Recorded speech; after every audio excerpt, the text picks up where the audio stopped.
Right, hello there. I'm Danny, also known as the Raynaud's guy. I'm not going to go through the whole title with you. Basically, Raynaud's disease is a condition where you don't get enough blood to the soft tissues, mainly the hands and the feet, and the hands become white, like on this image here, and become very painful. It's usually in response to cold, can be in response to emotional stress. My project company supervisor, Chris Carter, here tonight. He's from Tonus, and they specialise in materials, garments, and they were basically responsible for driving this project from the start. So it affects 10% of the UK, and we made contact with the leading charity in the UK to find out what the problems were facing these people. And the problem are that the current gloves out there are flawed.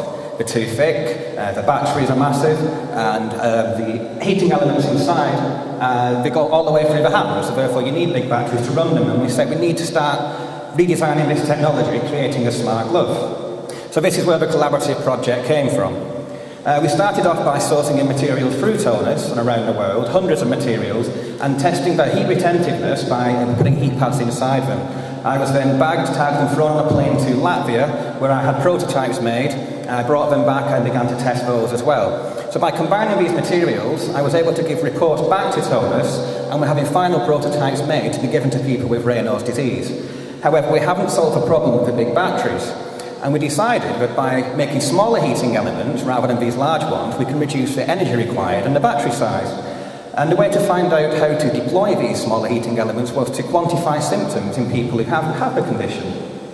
The first way to quantify it, the old and tried and tested way, is by dipping the hands in cold water and looking at what happens under an infrared camera. Very painful, very discomforting, so we decided to have a look at what happens when you put hands under a warmth provocation. If by alleviating the symptoms, can we still locate these areas of the hand where we need to put these smaller heating elements? So, take infrared images over a period of time after applying cold to the hand. The image at the bottom here, this is somebody who has the condition. You can see there's a big difference in colours. We were able to map out a point of the hand which is most severely affected. And this has been done before. So in different people and the same people again, we then started applying warmth to the hands. And again, we managed to find 2 or 3 parts of this particular hand here. This patient also had Raynaud's disease, and we were able to find this by using warmth.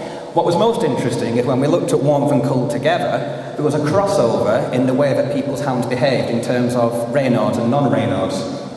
So what all this means is the warmth provocation that we've actually done is less discomforting for the patients, they prefer it. We've also now got to the point where we can map specific anatomical parts of the hand where we can place these elements and reducing the battery size. So we've increased dexterity, reduced battery size, and we're now creating patient-centred gloves, all produced here locally in the good old south of Wales. Thank you very much.